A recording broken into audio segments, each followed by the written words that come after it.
Welcome, welcome, welcome, and happy Thursday. It is noon Eastern time here in the booming metropolis of Ambler, Pennsylvania, right outside a little town you may know, Philadelphia, PA.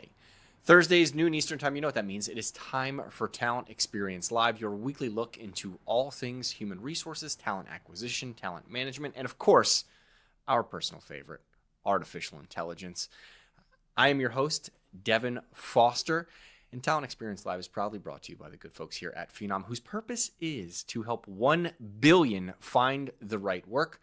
That's why we host this on a weekly basis, why we also have another fantastic podcast with Cliff Yerkowitz called Unusual Attitudes. You can catch that monthly on Mondays. A new episode is out with Travis from RBC, so definitely want to check that one out. It is also why we are at every single HR Tech event under the sun.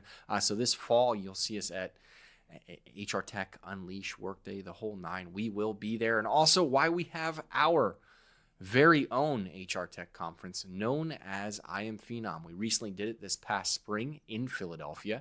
And coming up in November, we will be doing it in Paris, France. So bonjour. Also followed by another one in India coming up this December. So you can meet us in person, but right now you can't. So I'm glad that you came to the right place. Now, you may be asking yourself, helping a billion, how do we do that through podcasts and events and all sorts of nonsense? We don't. The real way that we help a billion find the right work is through our applied artificial intelligence platform, which helps candidates find the right fit faster, employees evolve in their current roles and beyond, which is what we're going to be talking about today. Managers get to build better teams through data automation and analytics, and recruiters become wildly productive using some of these tools. So if any of that interests you, obviously check us out at the events in the fall, or you can run on over, if you're not a patient person, to phenom.com and learn more right now. Now, we have a very special episode today. Kind of teased it there in that last little bit as I was talking about the applied artificial intelligence platform. But we're talking about talent management, specifically 2 new agents that are on the horizon. And no, I'm not talking about the hottest agent on the market right now, LeBron James. I am talking about career coach and profile builder. We're going to dive into how we can start to build skills ontologies and really help foster the employment growth of our employees that we work so hard to get in the door. Oftentimes, after someone is onboarded and they start their job, they're kind of forgotten about from the talent acquisition team. And that's no fault to either party. It's just that the data and information is not readily available. So today, I'm sitting down with the man, the myth, the legend, Jesus Latour-Sokis, Director of Product Management here, and we are going to dive into all things career coach and profile builder. So without any further hesitation, please welcome Jesus onto the program. Jesus, welcome. Thanks for joining today. How is everything? Everything's good, man. Always a pleasure having you on the program. I know recurring guests been here a handful of times, and each time you bring a wealth of knowledge. Today we're talking about profile builder and career coach. So I want to start with kind of, I think, the most honest of questions. Employees start, they build a profile, and then it seems like nothing happens. Why do we think this is, and why do we think HR teams are constantly rushing to update things on, let's say, a Friday or whatever it is? What's really the gap here, and why are teams running into issues? That's a good point. I actually want to maybe take a quick step back and ask you a question in return, very quickly. Think about when your family or your friends ask you, hey, Devin, what do you do at Phenom? Yeah. Think about that, right? What do you generally tell them? You want me to answer this question? Yeah. Well, that's a loaded question, Jesus, because I am the director of social media. So people honestly have their own opinions of that. So I typically say I work in the marketing department. Awesome. That's how I answer it. Yeah. Nothing in that statement or that phrase talks about your exact skills, right? No. But you do talk about what your experiences are. What do you do at Phenom? Well, you're the director of social media. Of course, you'll probably say a little bit more things within that profile. Yeah. What I always like to think about is employees don't really talk skills. People don't really talk skills. HR talks skills. Yeah. HR cares about skills. But the way people approach their jobs and the way that people approach experiences is all a conversation, right? And we took a step back and really thought about, okay, what does it actually mean for people to be skills first, right? Or skills based? Is it really going out to employees and saying, hey, give me your skills? Will they know what that means? An employee might say, well, a skill for me is this whole paragraph of an experience that I've had. But for somebody else, maybe it's a combination of things, a combination of tools, or a combination of workflows, right? But most importantly, what really struck us is, why even ask? Yeah. What's the point of asking? Right? When you think about a company, when you think about an employee, whether they're in the company for the first time or they've been in the company for 10 plus years, they have a profile. That profile has an abundance of data. And you know what that data tells us? What skills you have. Without you ever having to actually tell us what skills you have, we can actually already depict what you have, what you're doing, what you're probably strong at, or maybe areas that you probably need to develop. So we really started thinking about this whole HR ecosystem. Everybody wants to be skills first, but to be skills first, you have to be able to know what skills you have. Yeah. But people won't give you skills, they'll give you experiences. That's number one. Number two, people won't give you data because they've already given you data. They already say, hey, I've been in this company 5 years, 7 years, whatever. I've been at Phenom 7 years. Phenom should know what I've done, what type of skills I have, right? Because I've been here 7 years. Yeah.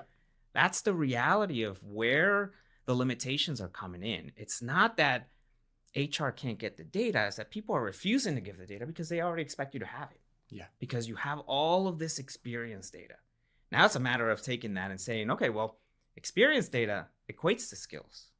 Skills equates to experience. How do you combine the two in a meaningful way that makes it easier for employees to get across in the business, but also for HR and talent management leaders to capture skills at scale? Yeah.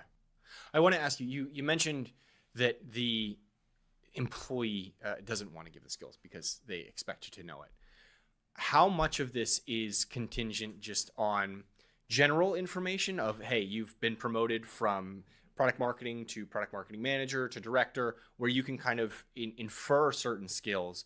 But is there a layer where the managers get involved as well and share some of maybe soft skills or things that people aren't willing to brag about themselves, as well as, I'm going to take it a step further and include maybe systems or organizational changes that you have made? For instance, if you are switching, payroll or, something like that in an accounting perspective, if you're moving to the Adobe suite, things like that, that can be shared across an organization. And then, I don't want to say assumed, but applied to certain employee profiles who have been here through those changes.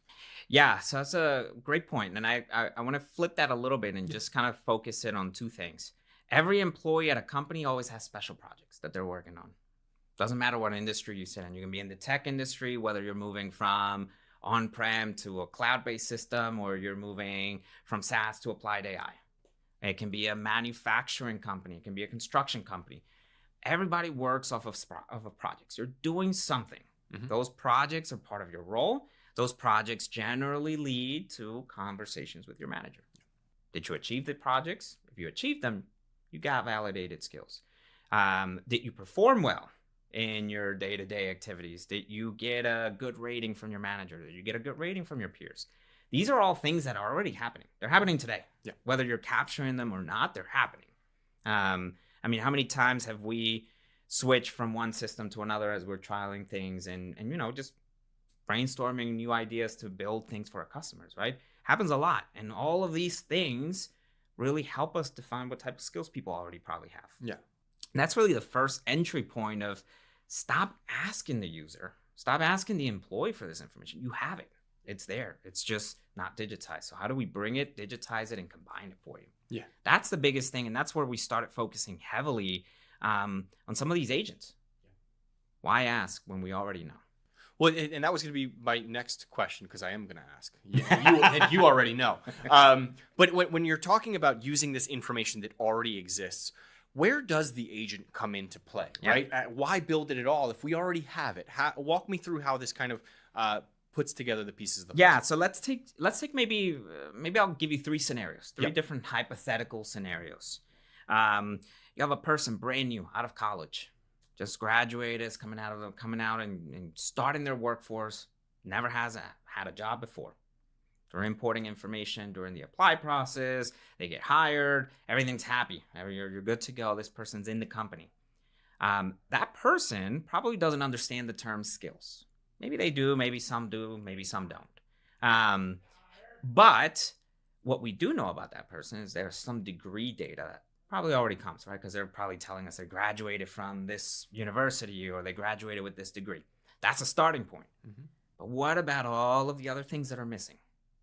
Interests, maybe capabilities or special projects they've worked on at the university.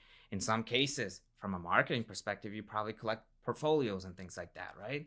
How do you capture that information if you're always so reliant on the person coming into a tool? That's why we've built these agents. It's not just for the sole purpose of capturing data, mm-hmm. but validating what we've already captured, but also discovering the things that we couldn't capture, that somebody just generally wouldn't know how to fill out on their own if they walk through a form, but could probably talk about in a conversational manner like we're doing right now. I'm sure if you were to digest this whole thing, summarize it, you'll probably get some skills out of this, right? Yeah. So that brings me to my next question, because you're kind of continuing to circle back on this conversational piece, right? You asked me what I tell people, what I do for a living. Now we're talking about what sort of activities a recent grad has, maybe where they went to school, what that school focuses on, right? Some of the classes that they may have taken. How does all of this information get collected, right, and applied to their skills profile? Because it sounds great. We could talk about this all day long. Are you uploading transcripts? What does that look like where we can actually put rubber to the road and get some? Think of this conversation. This is exactly how we do it. So we have an agent that actually just talks to you. Mm-hmm. It can be an avatar agent, an AI-driven avatar. That's what our profile builder does. It can be just a voice agent that just is having a real conversation with you. It's making you feel good about what you're discussing. It's capturing the information that a job description will never catch, a resume will never catch. It's catching the things that were so difficult to discover in the past that now it's able to digitize. And it's structuring it in a way that it's now part of your profile, but it's extrapolating skills on your behalf. Yeah. So it's really doing the heavy lifting without changing the natural way we talk about what we do. Yeah. Right? Because again, skills, in my opinion, it's an HR lingo. Some people know it, of course. Some people really do focus on skills. I mean, if you look at AI tools, they all talk about skills that we use today, right? So they're becoming more and more apparent to people, but a skill to you might be a completely different thing than it is to me. So how do we continue to structure that in meaningful ways that it removes the question of, well, what skills do I have? And rather focuses on, don't worry about what skills you have. Tell us what you've done. Yeah. No, that makes complete sense, especially because a lot of individuals, not me, of course, are very humble, right? I'm kidding. But if you want to, they're not going to brag about certain achievements. Yes. They're not going to brag about, new things that they've learned, which brings me to kind of my next question is, how often is it being updated, right? I may have gained a skill today that I didn't have yesterday. How, if it's in the workflow, if we're continuing to do that, how does it get to the system? And let me go back to an earlier point I made. I was going to give you 3 scenarios earlier. I gave you only 1 scenario. I cut you off. No, that's okay. That's okay. This is the skill sets we're building that we're going to digitize after this.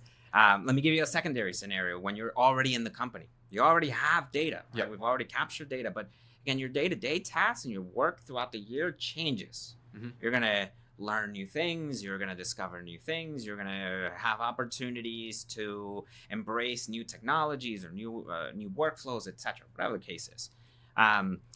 These are all things that we can then ideally automate. Yeah. Automate the process where we just go out on a regular basis and say, hey, what have you been up to? What's changed since the last time we had a conversation? Or maybe it's not even us going out to you, but it's more looking at performance grades, your one-on-one conversations with your managers, if that's shared. It could be looking at things like your engagement scores or your special projects that you've been involved in. These are all touch points that just happen ongoing, right? That's a secondary scenario, just the ongoing topics. But let me give you a third scenario, right? This one's a very real scenario for our construction customers where, when you think about construction, you always think about, well, you got to know how to build things, right? Probably maybe a little bit more than that, of course. But continue. But when you're dealing with companies that build massive conglomerate buildings and governmental properties and or government contracts or just massive infrastructure projects, a lot of times you have to go beyond the skill, right? You have to think about, okay, well, Devin, you've probably focused on building highways that encompass a $6 billion project for Singapore or Australia or Washington, D.C., whatever. That's a different story than if you look at my profile and say, well, this person has the skills to build roads, right? Building roads is great. You need that. But building roads for a $6 billion project is probably a different story than building roads for a $6 million project, right? These are the things that our agents can uncover that in the past just generally wouldn't have been digitized. And out of all of these things, these are skills, right? So that's a third scenario I like to think about. But, we think about all of this not just as a point in time situation. It's got to be ongoing. Yeah. Your work evolves, your skill sets evolve. Some skills become less used. Maybe you get into a leadership role. You're less on the day-to-days. You're more on the management side now. Or maybe you shift job titles and functions, and now you're using new tools and new skill sets. How do we continue to capture that without losing the context of who you are and what you've already shared with us? Yeah. That's what we've built these agents to do. Is contextualize, always follow up. Yeah, and it's going to pull out information that may seem trivial, but it paints a completely different picture of the employee. Like you mentioned, the different locations.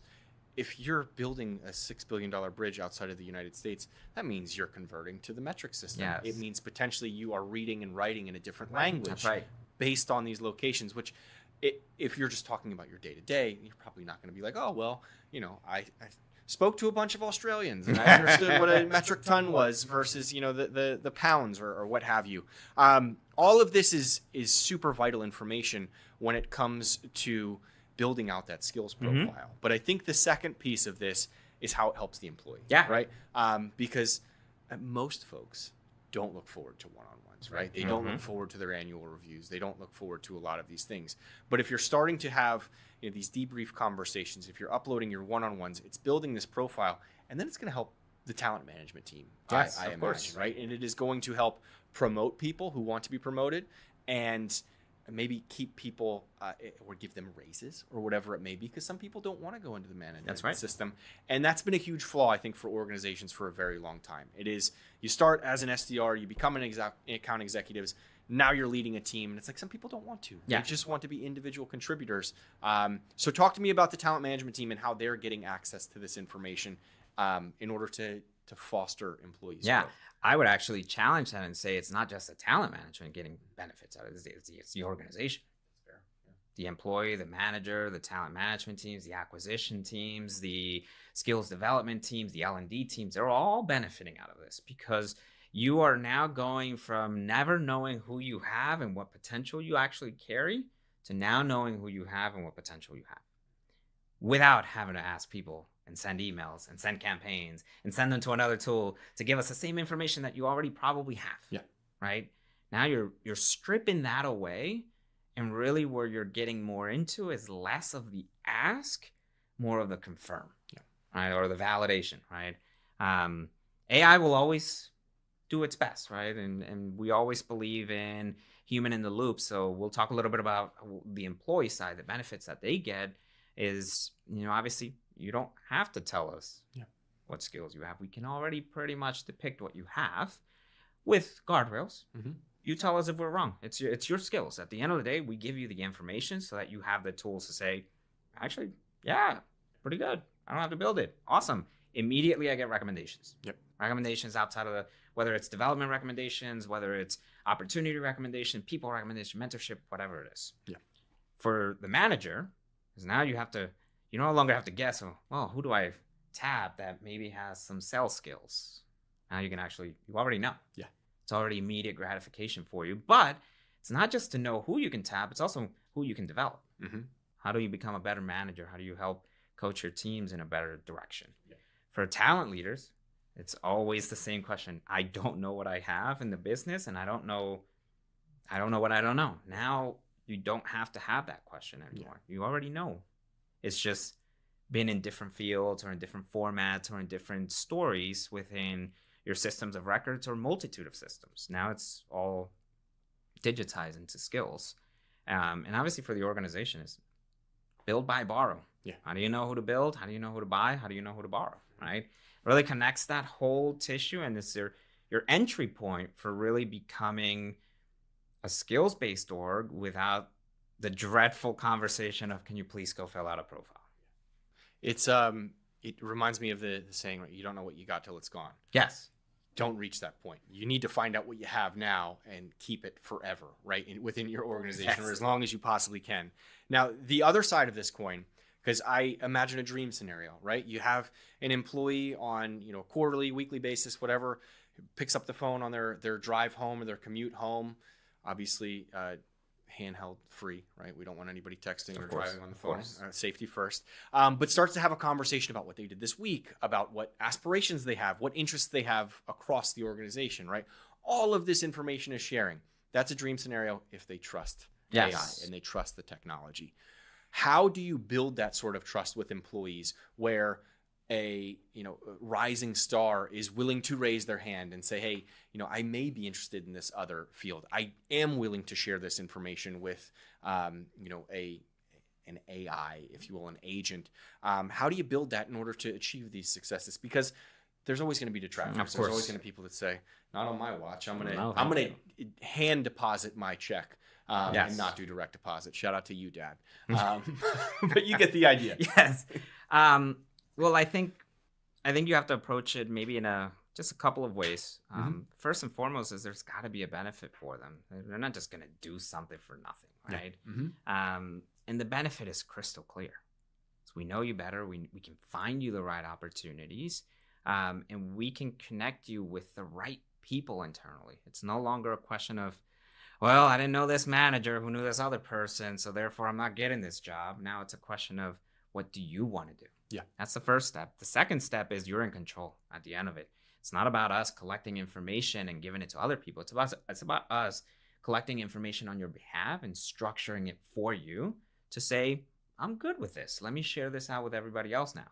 Yeah. It's all about that instant gratification, but validation from the user. Yeah. Your data is not just collected for the business, it's collected for you. Yeah. It's collected for you, and you can say, nope, don't actually digitize my interest that I'm interested in moving somewhere else because I don't want my manager to see it. Or, you know what? Maybe based on the conversation or the way I talked about this one situation, yeah, maybe you are right. Maybe I'm an intermediate level, but I feel like with more exploration, I can become an advanced level, right? It gives that instant gratification, but keeps you in the loop. You're always in the loop. You always control it. The purpose of why we've built these agents is not to make decisions. It's not to lift somebody up or make somebody look and feel better than somebody else. It's really for you. Yes. To tell you, you don't have to fill a profile anymore. You don't have to log into another tool. You don't have to learn it. You don't have to give the same information you've already given. Just have a conversation. We'll build it for you, and we'll give you instant gratification out of it. Yeah, no, it sounds wonderful, because I'll tell you what I've been doing for my reviews for years is I'm talking into an AI and saying, here, let me ramble on. Can you make sense out of this for me? And then I'm uploading that in plain text, and it gets lost in translation. But I love the fact of, you mentioned there that an employee can alter it or change it, right? Because we've all had bad days. We've all had bad weeks. And sometimes, you may be overcritical of yourself, of a team member, or whatever that may be. And you don't want that to reflect negatively. But it also gives you that information that when you go into a one-on-one or an annual review, you have that kind of in your tool belt of, these are the things that I did, over the course of time. Want to ask another question when it comes to the agents themselves. Obviously, organizations have their own nuances. Yeah. They have their own terminology. They have, we here at Phenom have a concrete team. It's half content, half creative, and it's a team of one. It's me, Jesus. But if we use that in this way, how can the AI sort of make sense of it? Is it a burden for the AI? Not in the sense that it's overworked and it needs a day off and a glass of wine at the end of the day, but can it sort of put together the pieces and make it fluent across the business, where there is an organization or an org chart here in Ambler, there's one in Europe, or so on and so forth? Great question. That's the beauty of these agents. It can do it at scale. It can do it in any language. We have customers that have businesses in France where they only speak French, Yep. or it's required that all tools are presented in French first. It can handle that. There are businesses in Germany where they have to deal with the Workers' Council. And one of the things that the Workers' Council always says is, if you're dealing in Germany, you always have to present your tools in German. Yeah. Right? Our agents can handle that. Our agents can take a natural conversation really in any language and actually transcribe it and make sense of it. Something that will historically has never been possible, right? Because if you think about these old ML translation models, they're like 40% accurate. Probably shouldn't go to another country and try to translate it because it might obliterate the entire conversation. But now it's doable. Yeah. Now it's doable with all these tools, right? And it's not just a doable aspect where you sit on a keyboard and it translates what you're putting out. It's conversational. Mm-hmm. We showed this at I am Phenom. I spoke in Spanish and then I spoke in English. So it's able to, pick up all these things in real time so that it's not leaving people out if you don't speak English first, right? And it's also converting all of that context into meaningful, reportable data. Yeah. That's what matters. Yeah. No, absolutely. We've run into snafus here, talking about frontline workers, right? Mm-hmm. Oftentimes they are referred to as hourly workers, right? Mm-hmm. That means something very different in France, Yes. Jesus, I'm going to let you know. And that's not a challenge that you want to have, right? That's not something that's going to be flagged by the HR team as an issue. I'm glad to hear that we've worked through that. We've overcome these sort of challenges and that you can bounce back and forth between languages. And at the end of the day, it all be understandable no matter what part of the world you are in. Absolutely. Now, I want to talk to the talent management folks, right? Because we've been talking about skills for years. I've had John Deal on the show. We've done skills brackets, the whole nine. Obviously, talent management professionals are investing time and resources into this. Having this conversation with them sounds great, but I'm sure there's an aspect of, great, all of the work that I've done leading up to this is now worthless, right? Or it's not good. How can we speak to those individuals and say, yes, this is a change for you, but your work is not wasted and we can still compile that information and help improve it even more? I like to think about it it's not taking over and it's not starting from zero. It's validating at scale. Okay. The biggest feedback I hear from talent management leaders all the time is, okay, Phenom, you've generated skills for me. Great. Now I got to go to this manager. And by the way, I have 500 managers that I got to go to. And I got to ask them, do you agree with this skill? Do you agree with this skill? Do you agree with this skill? That manager's going to say, I'm too busy for this. I don't have time for this. But also, I don't get the skill concept. Yeah. Let's move on. Mm-hmm. But then we introduce our intake agent on the talent acquisition side. Let's just have a conversation with the manager. Ask them what's the rec all about that you're hiring for. We took that same approach now with validation. All this work you've done is not going away. Instead, it's used as the baseline. And what we do with these agents is validate. Is this still accurate? And or tell us what it is you've done, and we'll convert that into skills and determine whether it's still accurate or not and flag it for you. Yeah. So it's not about losing the work. It's about validating the outcomes, right? And I think that's where a lot of talent leaders have struggled in the past in terms of, how do I validate skills at scale, right? Now you have ways to use agents to actually do that. Yeah. Whether it's assessing employee skills based on, how they have a conversation about a skill or a topic around a skill, right? If you're assessing somebody on Python, for example, you want to go deep into what do they do?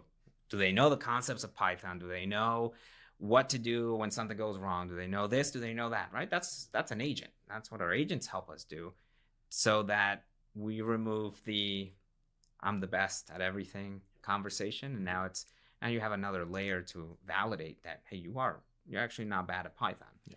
Or I think these are the skills that I require for my enterprise, but who validates that? How do you get that done at scale? I think having a conversation around snakes is always good.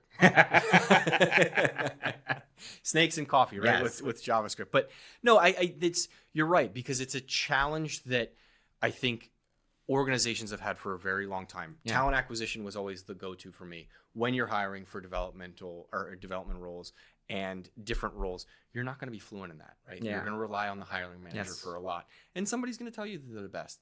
You don't know how to validate that. Having this intake agent is tremendous for doing that and applying it to skills, as well as lost my train of thought there, as well as the organization, right? You're going to, if an employee is kind of stuck in a rut because they're doing the same tasks over and over again, you don't know what other skills they have. You don't know what they've been working on the side when it comes to coding and that sort of stuff. Yeah, and that's, I like to, I'll give you one more kind of point of view. I've been working with this company. I think they're, I don't know, about 130,000 employees global. Yeah. 50 plus countries. They have about, I'll call it maybe guesstimating right now, about 700 HRBPs that manage 140,000 employees globally in 50 plus languages. Yeah. Mm-hmm. It's, when you think about an organization of that size, it's almost daunting. Yeah. Almost like, where do you even start? Mm-hmm. How many calls do I have to do? And how do I make sure that if I only speak this language, that the other side understands what I'm trying to gather? Or if the other side doesn't fully comprehend, how do they give me information? Yeah. Agents can do that at scale. Now you don't have to sit there and feel like, I got to go figure this out. How do I train 500 other people in APAC versus India versus South America versus whatever? Yeah. Now just let our agents handle that. And the best part about it is it can do it at their own time. Yep. They pick and choose. The end user, the employee, the manager, whoever can pick and choose when they want to do it. Imagine setting up a team call for a global all hands or something like that, where somebody's going to be upset and miss the meeting. But you're absolutely right. Like you don't have to all be present at the same time in order to have access to the same information. Yeah, exactly.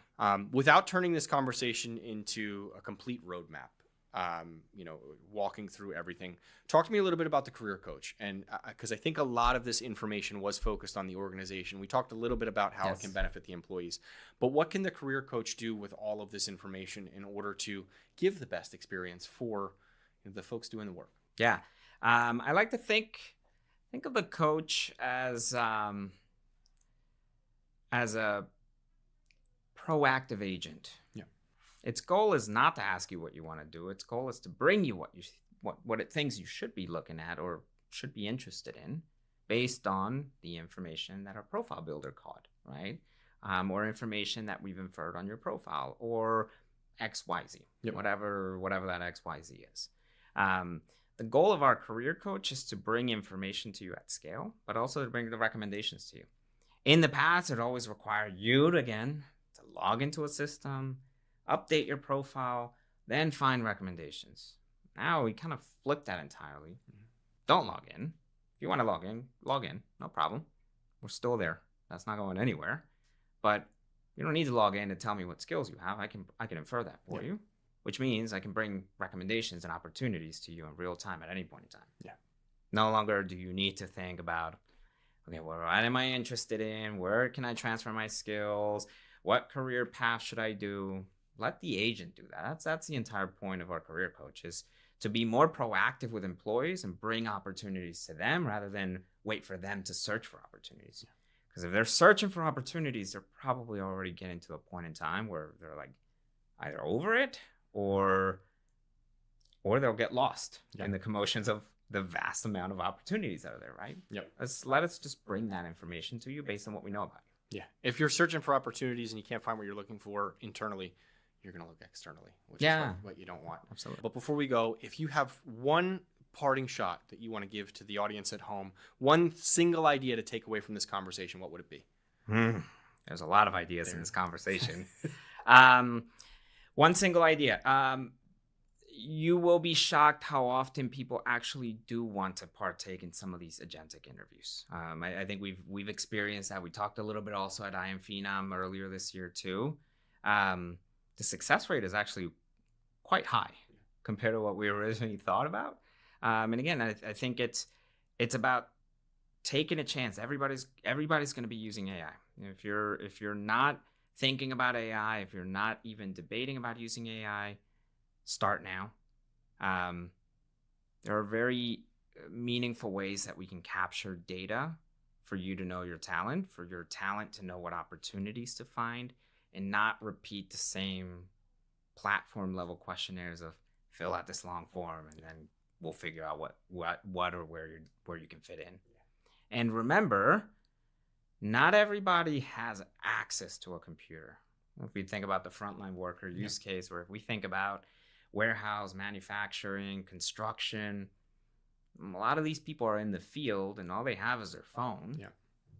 What better opportunity than to call them to capture this information? Yeah. Right? They'll answer. Much more likely to answer a phone call than to go and find a browser, log in, and fill out their profile. Right? They don't have time for that. Yeah. So there's a lot of use cases, and you don't have to start and blow it out to everyone. Start small. Start with a population. See what the feedback is. It's very scalable in the sense of we can capture a lot of data very quickly. Awesome. Well, thank you so much, Jesus. I appreciate the time. We're going to have you back on again. Absolutely. In no time, we're going to talk more about the career coach and skills in the future. But thank you once again, as always. Awesome. Thank you for having me. Of course. We'll see you soon.